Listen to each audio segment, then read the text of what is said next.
the past 4 Sabbaths, we have been reading and walking through the journey of our Messiah, Yeshua Jesus, his path from the cross to his resurrection.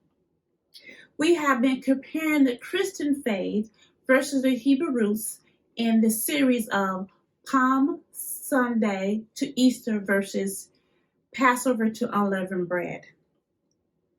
Many believers stop at his resurrection and jump straight to his ascension to heaven after revealing himself to his disciples. However, I'm here to tell you there was much more task that Yeshua, Jesus, had to do between his resurrection, eating with his disciples, and his ascension to heaven. Welcome to Reconcile the Kingdom, where we're becoming a harmony of the whole word of truth. My name is Patrice Robinson, and thank you for joining me on today. Well, we do have to take a step back to understand, is first fruits found in the gospel? And we're going to see what that means. So let's get started. So grab your Bible, grab your pen, and grab your paper. All righty. So we will begin at the moment at the cross, which was Wednesday, April the 28th, 28 CE, the 14th day of the first month. The time is between noon and 3 o'clock p.m. when all this occurred. So we're going to turn to Matthew 27, and we're going to go to verse 45 through 54. So that's Matthew 27. Verse 45 to 54. And I'm reading out of the New American Standard Bible. And it goes as, "Now the 6th hour darkness fell upon all the land until the 9th hour. And about the 9th hour, Jesus, Yeshua, cried out with a loud voice, saying, my God, why hast thou forsaken me? Eli, Eli, lama." I'm sorry, I cannot pronounce that correctly, that Hebrew name. And some of these who were standing there, when they heard it, began saying, "This man is calling for Elijah." And immediately one of them ran, taking a sponge, he filled it with sour wine and put it on the reed and gave him the drink. But the rest of them said, "Let's see whether Elijah will come and save him." And Jesus cried out again with a loud voice, yelled up his spirit, and behold, the veil of the temple was torn in two from the top to the bottom. The earth shook and the rocks were split, and the tombs were opened, and many bodies of the saints who had fallen asleep were raised. And coming out of the tombs after his resurrection, they entered the holy city and appeared to many. Now, I would tell you, I have been meditating on this a little bit, and the verses that really jumped out to me was verse 51 through 53. And I want to read it again. "And behold, the veil of the temple was torn in two from top to bottom, and the earth shook, the rocks were split, also the tombs were opened, and many bodies of the saints who had fallen asleep were raised, and coming out of the tombs after his resurrection, and they entered the holy city and appearing to many." Now, I did not see this as a Christian, and I really don't remember any one teacher or pastor teaching on what this means. My question was, what happened to the saints that was raised from the dead? They didn't rise until he rose. So the tombs were just opened, and they rose after he arose. So where and when and what in the world was going on? Where did these saints go? I don't read anywhere else, trying to figure out, where these saints go. Are they still walking around? So what happened to these saints? Comment below if you had a teacher who actually taught you about this, especially in the Christian faith. Now, we're going to continue looking through the Bible. So we're going to jump right to Sunday. Sunday, May 2nd, 28 CE, the 18th day of the first month. This is the day of first fruits. I think before we go any further, we need to know what the day of first fruits is and how does it apply to us today. So we would just do this briefly. Okay. I think this is important to know because if you fully want to understand the New Testament and with the Brit Hadassah and understand offerings that you do give to the church or whatever congregation that you're a member of, you need to understand, why am I doing first fruits?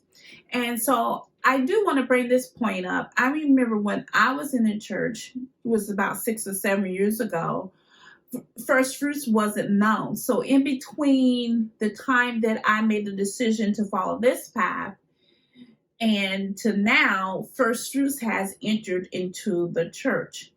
And I don't know many churches that was doing it prior to that. You guys may know, but I don't know. So First Fruits is the third spring feast of Yehovah. It occurs during the week-long Feast of Unleavened Bread, the day after the first weekly Sabbath during the week of Unleavened Bread. This is the day that all the people will bring their first barley of the new year as an offering. The people will live off the last year's harvest and barley until the first fruits are offered. So they don't touch any of the first fruits, the barley, until after they have given Yehovah their first. So they will continue to live off last year's harvest. Again, we can honor this feast as a memorial and give our first fruits according to Yehovah's schedule and calendar. Not January the 1st, not the Gregorian calendar. Remember, this feast is more than just feasting of food and giving your offering. And we kind of went over this. So as we continue, understand what first fruits is about. So I'm not asking for anyone to that you have to do this, but this is something that you're going to have to talk to Yehovah about, and also your leader, to understand first fruits, and actually do your research. As I always say, search the scriptures to see if what you believe lines up with the Bible. So I'm not a farmer. I know there's no temple standing. So what do I do as a believer to be able to give my first fruits as a memorial? This is just the same as you give your tithes. So you give your tithes, so now you're giving your first fruits. So the temple, like I said, isn't here to give our tithes, but we still give our tithes. So this is the same concept that we will understand with first fruits, because this all is a memorial as a remembrance of Yehovah, who's leading us to Yeshua, Jesus, our Messiah. So while I was getting prepared for this, I had to think about me, myself, and how this would work for me. So I developed a plan and to kind of ensure First Fruits is ready for the next following year, be prepared prior. So what I decided to do is divide the amount that I want to give during First Fruits for next year. I divided it in 12. So I would take what I want to give, like if, say, example, I want to give $1,300 or $1,500 or $2,000. I would just divide that by 12, and I will put that aside every month. So by the time First Fruits is coming, I can live off of that old, what I'm putting aside, and give the offering that I want to give on that first fruits that occurs in February, or I'm sorry, April, whenever it occurs for next year, once the new moon is sighted. So that's the way that I'm going to work it out. So I'm going to take the amount again. I'm going to take the amount that I want to give, and knowing to put that aside, so that, for example, if you want, some people want to give up their first paycheck of the year. So if your paycheck is like $1,500, you will probably take $63 every 2 weeks and put it aside, and live off of that. So when your first paycheck come up for first fruits, you are able to give that first paycheck of the first year of the calendar year of Yehovah and be living off of what you have saved up. So I figured that might be an easier way to think about it. It's the same way if you making $5,000 in their first paycheck of the year, or $10,000, you would divide it. If you make it $800, you would divide it. You would do it that same way. And so what we're going to do is next year, first fruits, we're going to see if that worked for you guys. So go ahead and we'll try to apply that and get ready for next year. So comment below if you are getting something so far out of this. So what we're going to do now is turn our Bibles to John chapter 20. And we are going to read verses 1 through 18. So we're going to jump right into this. 20. Here we go. We're going to go to verse 1 through 18. And that's the entire chapter. We have to read. We have to learn. Now, the first day of the week, Mary Magdalene came early to the tomb while it was still dark, and saw the stone already taken away from the tomb. And so she ran and came to Simon Peter and to the other disciples with Yeshua, who Yeshua loved, and said to them, "They have taken away the Lord out of the tomb, and we do not know where they have laid him." Peter therefore went forth, and the other disciples, they were going to the tomb, and the two went forth, and the other disciple, they all were going to the tomb. And the two were running together, and the other disciple ran ahead faster than Peter, came to the tomb first, and stopping and looking in, and he saw the linen wrappings laid there, but he did not go in. Simon Peter therefore also came, following him, and entered the tomb, and beheld the linen wrappings laying there, and the face cloth which had been on his head, not laying with the linen wrappings, but rolled up in the place by itself. So the other disciples who had first came to the tomb entered then, and also he saw and believed, for as yet they did not understand the scripture that he must rise again from the dead. So the disciples went away again on their own homes, but Mary was standing outside the tomb and weeping. And so she wept. She stopped and looked into the tomb, and she beheld two angels in white sitting, one at the head and one at the feet, where the body of Yeshua, Jesus, had been lying. And they said to her, "Woman, why are you weeping?" She said to them, "Because they have taken away my Lord, and I do not know where they have laid him." When she had said this, she turned around and beheld Yeshua, Jesus, standing there, and did not know that it was Yeshua, Jesus. Yeshua, Jesus, said to her, "Woman, why are you weeping? Whom are you seeking?" Supposing him to be a gardener, because she thought he was a gardener, And she said to him, Sir, if you have carried him away, tell me where you have laid him. I will take him away. Yeshua, Jesus said to her, Mary. She turned and said to him in Hebrew, Rabbi, which means teacher. Now that's questionable, but we're going to just continue on. The word rabbi means teacher. It actually means master. Verse 17, Yeshua, Jesus said to her, Stop clinging to me, for I have not yet ascended to the Father, but go to my brethren and say to them, I ascend to my Father and your Father, and my God and your God.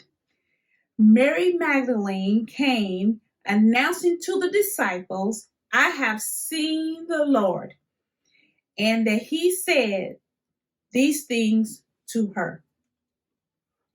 Now, I love the King James Version when you read that, because I think it gives a better outlook on that. When it comes to verse 17, when he said, Yeshua said to her, Stop clinging to me, for I have not ascended to my Father. The King James Version says, Touch me not, for I'm not ascended to my Father. And that lines more up to really what the high priest would do, separate himself when he's trying to offer the offerings unto Yehovah. He said, I'm ascending to my Father and your Father, and my God and your God. So I read about him asking her not to touch him. That reminds me of the role that we spoke about the high priest.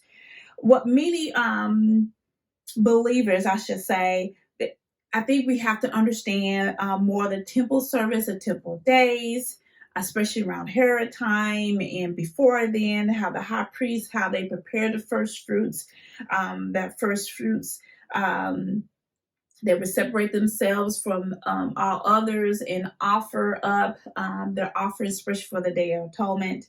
So remember, Yeshua is a high priest. So he was taken up on that role after the order of Melchizedek. So he continued his work according to the Torah. Now, I was a little confused, and I don't know about you guys, why I was confused why he didn't want Mary to touch him later, to find Thomas and the other disciples able to touch him. I know I was confused, and I never understood why, when I was in the church, why was Mary prevented from touching him and the others were able to touch him just a few, chapters later. So I wasn't taught this, at least from my experience. I don't remember this being taught to me. So now we're going to continue to search. Turn to Matthew 28, verses 8 to 10. I have it written down here. And they left the tomb quickly with fear and great joy, and ran to report to his disciples. And behold, Yeshua met them and said, Rejoice. And they came up and took hold of his feet and worshiped him. Now I'm going to stop right there. So just to go back to Matthew 28, so these are the ones who came with the oil, the perfumes and the spices. And the angel told them to go to the disciples. So you have Mary Magdalene and you have the other ladies who all were coming to the tomb. They all came to the tomb at different times and had two different experiences, but were told both times to go get the disciples, tell them where to meet. We're going to meet in Galilee. In verse 10, then Yeshua, Jesus said to them, Do not be afraid. Go bring word to my brothers to leave for Galilee, and there they will see me. So before the women even able to meet, to even get to the disciples, he already met them before they made it to even give the message for the Galilee. And so also with Mary Magdalene, he met him met her, before she even met the disciples about she was crying in the tomb and she thought he was the gardener. Here we go. So we see something that happened between the time Mary was unable to touch him in the morning to the women who was able to, who was sent by the angel to tell his disciples to meet him in Galilee. Now all they are able to touch him. So we know now that something actually happened. So let's read the order of the dead. I think this will help us understand first fruits that actually was happening in the gospel. 1 Corinthians verses 15 through 20. But the fact is, Messiah, Christ, has been raised from the dead, the first fruits of those who were asleep. For since by a man death came, by a man also came the resurrection of the dead. For as in Adam all die, so also in Messiah all will be made alive, but each in his own order. This is the order. Messiah, the first fruits. After those who are Messiahs at his coming, then comes the end, when his hands over the kingdom to our God and Father, when he has abolished all rule and authority and power. Let me read this over again. But each in his own order: Christ, the first fruits. After that, those who are Christ at his coming. Then comes the end, when he hands over the kingdom to our God, Yehovah, and Father, when he has abolished all rule and authority and power. So what we read is Messiah was the first fruits. The second first fruits he offered those that were in or at his Messiah's second coming. Then there's the end. So Messiah was the first fruits. Second, that he offered first fruits. The third, that those that are Messiahs at his second coming, then there is the end. So that made me compare what Ezekiel describes about the throne to John as his disciple, as he describes the throne. The difference was I was able to recognize that the 24 elders are something different than what I read in Ezekiel versus what I'm reading in Revelation, what John is writing. So what am I saying? Yeshua was the first fruit offering, and he gave the first fruit offering to his father, Yehovah, and returned to meet the men in Galilee, like he said. So many believers or Christians are not teaching first fruits as the feast that it is, but some are using it as a way of merchandising, getting offering and things like that. I'm not sure how they acknowledge the first fruit offering, but not the feast. So you can give me the offering, but I can't recognize it as a feast. So I'm a little confused by that one. So after all, this is the commandment of the Tanakh, the Old Testament, is the first fruits. Offering is taught as a feast and an offering all the way back in the Old Testament, the Tanakh. To start off your research, besides Leviticus 23, what teaches all about the different feasts, which has everything listed for you, you should read Exodus, especially Exodus chapter 23. This should give you a good start. So, just want to recap what we just talked about. The first fruits offering is in the gospel. The reason why most people don't acknowledge that or teach on that is because they don't understand the process. They don't understand first fruits. So they couldn't see that Yeshua, being the first fruit, offered the saints that arose when he arose to Yehovah as first fruits. So this is where you get the 24 elders. And because that's different from Ezekiel, Ezekiel described the throne was around the throne, and so does John. The only thing different is the 24 elders.